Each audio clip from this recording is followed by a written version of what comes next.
ভারতের জলবায়ু মানে কিন্তু শুধু ঋতু বদল নয়, এর মধ্যে আছে দারুণ সব বৈচিত্র্য আর চরম ভাবাপন্নতার গল্প।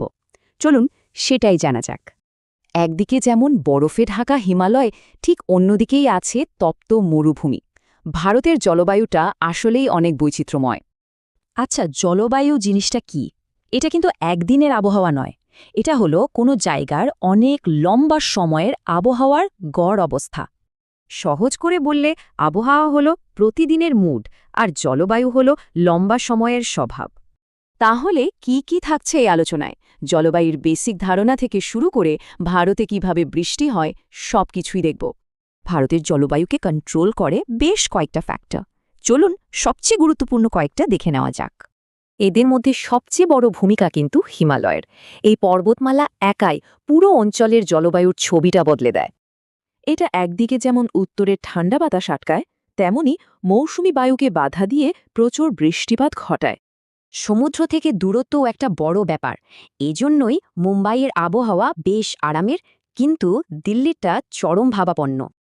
এবার আসা যাক ভারতের জলবায়ুর মূল চালিকা শক্তির কথায়, মৌসুমী বায়ু। এটা আক্ষরিক অর্থেই ভারতের জীবনরেখা। এটা তৈরি হওয়ার কারণটা কিন্তু বেশ সহজ।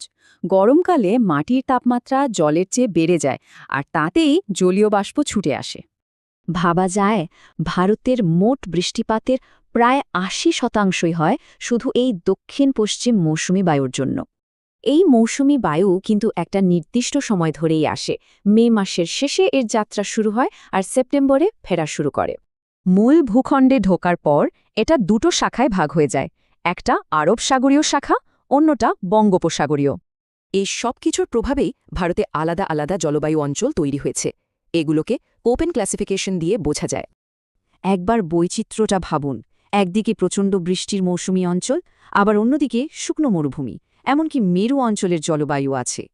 কিন্তু এই যে জলীয় বাষ্প, এটা বৃষ্টি হয়ে ঝরে পড়ে কিভাবে? ভারতে মূলত ৩ রকমভাবে বৃষ্টিপাত হয়। সবচেয়ে পরিচিত হল শৈলোৎক্ষেপ বৃষ্টি। আর্দ্র বাতাস পাহাড়ে ধাক্কা খেয়ে ওপরে উঠলেই এই বৃষ্টিটা হয়। ঠিক এই কারণে মেঘালয়ের মৌসিনরাম পৃথিবীর সবচেয়ে ভেজা জায়গা। এখানে সবচেয়ে বেশি বৃষ্টি হয়।